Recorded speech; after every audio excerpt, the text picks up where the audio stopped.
ومن لم يحكم بما أنزل الله فأولئك هم الظالمون، اور جو بھی خدا کے نازل کردہ حکم کے خلاف فیصلہ کرے گا وہ ظالموں میں شمار ہوگا۔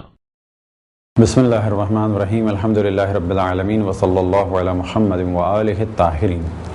موضوع گفتگو اسلامی سزائیں، اور ہماری اس گفتگو کا عنوان ہے لواط کی سزا، یعنی ہم جنسی کی سزا۔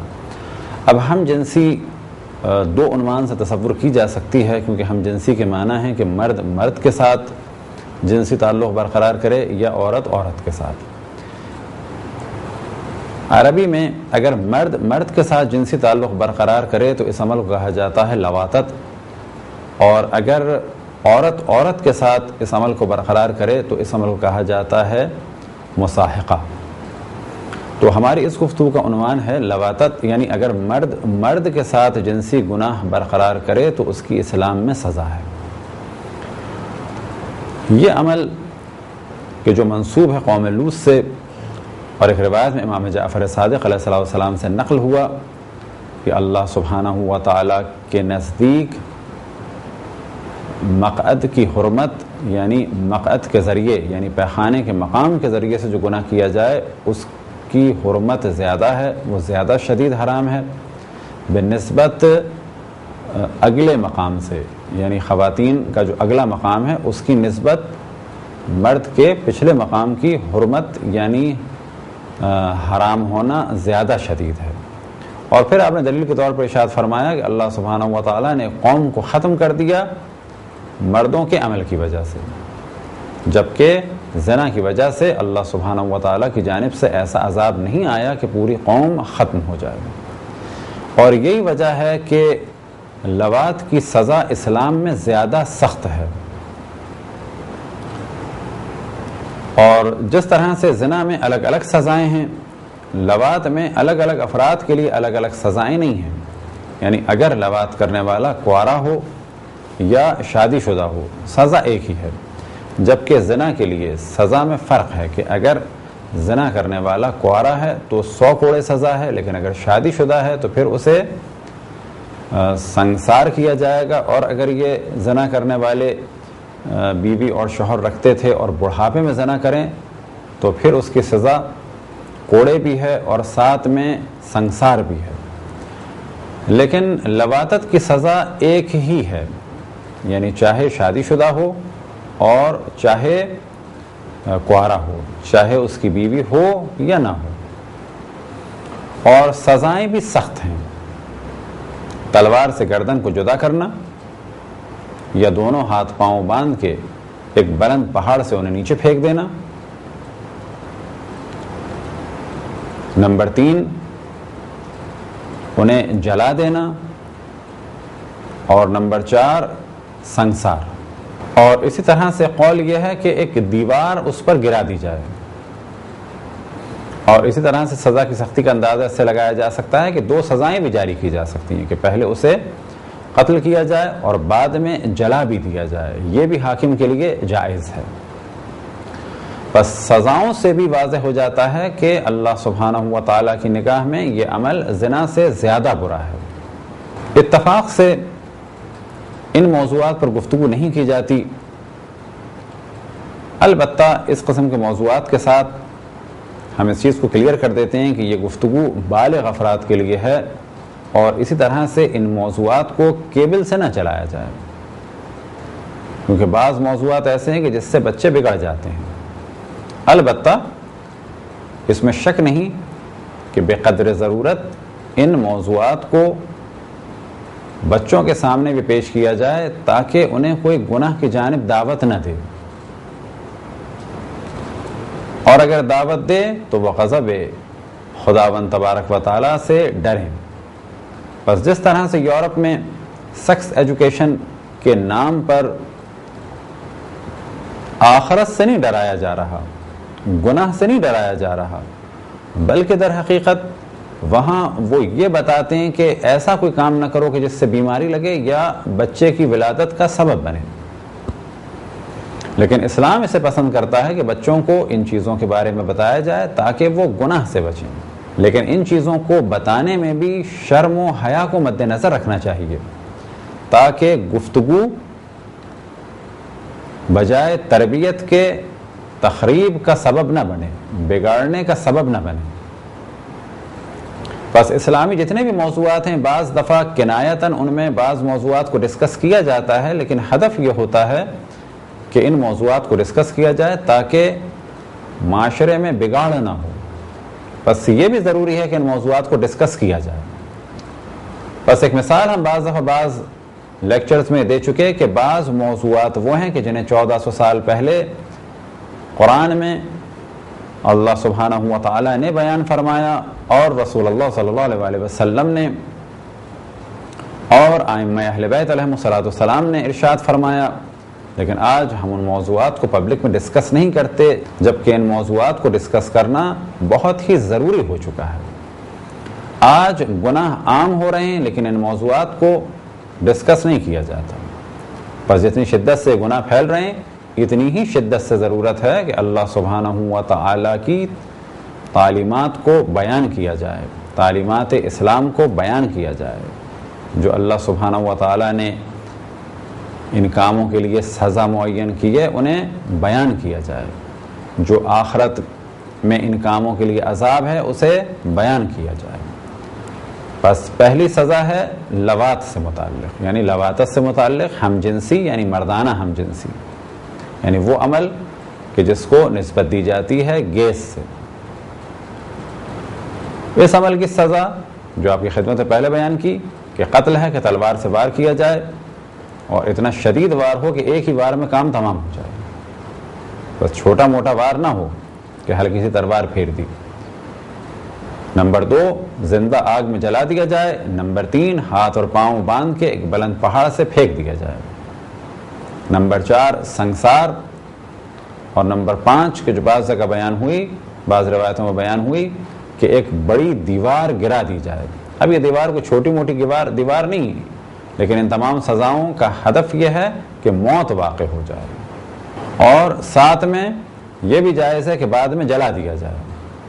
لیکن یہ سب سزائیں کب جاری ہوں گی؟ جب ثابت ہوں۔ ثابت ہونے کے 2 طریقے ہیں، 4 عادل مرد، یعنی 4 عادل مسلمان مرد کہ جو واجبات کو جانتے ہوں، حرام کو جانتے ہوں، واجبات پر عمل کرتے ہوں، حرام سے بچتے ہوں، وہ گواہی دیں۔ اب کسی مرد کو مرد کے ساتھ دیکھنے کے بعد یہ سزا جاری نہیں ہوگی، بلکہ وہ گواہی دیں کہ جیسے سلائی سرمےدانی میں جا رہی ہو اور آ رہی ہو، اس طرح سے میں نے یہ عمل ہوتے ہوئے دیکھا۔ اب ایک سوال یہ ذہن میں آ سکتا ہے کہ یہ سزائیں کس کے لیے ہیں؟ تو جواب یہ ہے کہ یہ سزائیں اس قبیح عمل کو کرنے والے کے لیے بھی ہیں، یعنی فاعل کے لیے، اور جو یہ عمل کروائے معاذ اللہ یعنی مفعول اس کے لیے بھی ہیں، دونوں کے لیے ہیں۔ دوسرا طریقہ کہ جس کے ذریعے سے لواط ثابت ہوگا اور سزا جاری کی جائے گی وہ ہے اقرار، اور اقرار کے لیے شرط ہے کہ یہ اقرار کرنے والا بالغ ہو، عاقل ہو اور ہوش و حواس میں ہو اور اقرار کر رہا ہو، اور اسے کسی نے اقرار کے لیے مجبور نہ کیا ہو، اور یہ اس کا اقرار صریح ہو، بالکل واضح ہو۔ اب اقرار چاہے زنا کا ہو چاہے لواط کا ہو، تو اس جانب توجہ رہے کہ جو اقرار کرے گا صرف اسے سزا دی جائے گی، لیکن اگر کوئی شخص اقرار کرے کہ میں نے یہ کام کیا اور اس کے ساتھ کیا تو جس کے لیے وہ کہے گا اسے سزا نہیں دی جائے گی، بلکہ جس نے اقرار کیا اسے سزا دی جائے گی۔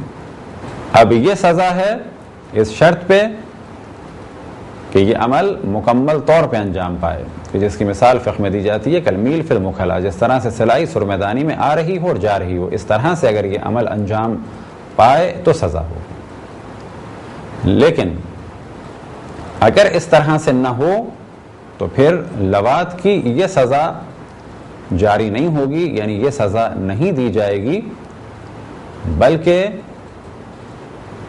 کچھ الگ سزائیں ہیں الگ کاموں کی۔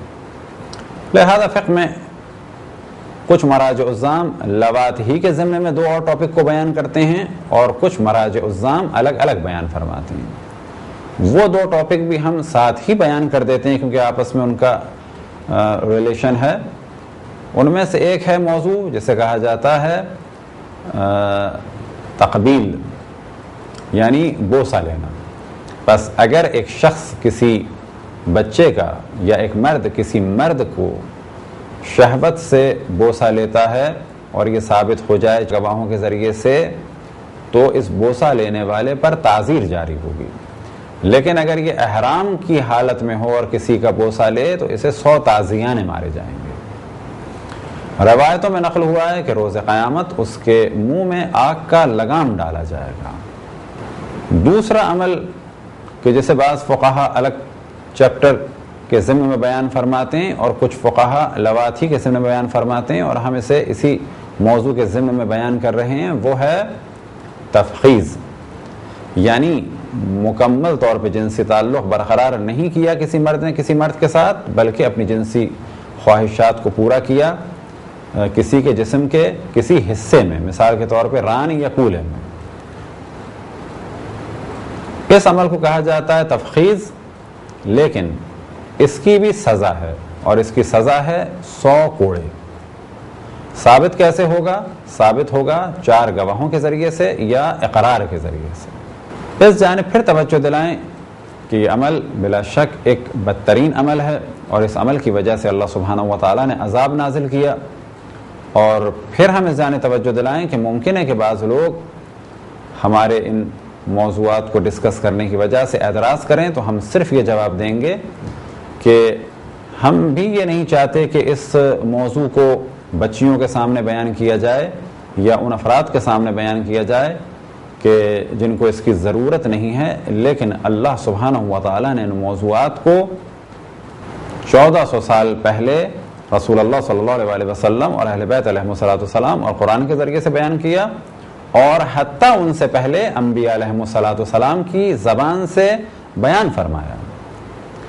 آج اگر دیکھا جائے تو معاشرے میں یہ گناہ خصوصاً یورپ اور امریکہ میں حتیٰ قانون کی چھتری میں ہو رہا ہے، یعنی قانوناً اسے سپورٹ کی جا رہی ہے. بس آج اس گناہ کو تفصیل سے بیان کرنے کی پہلے کی نسبت بہت زیادہ ضرورت ہے.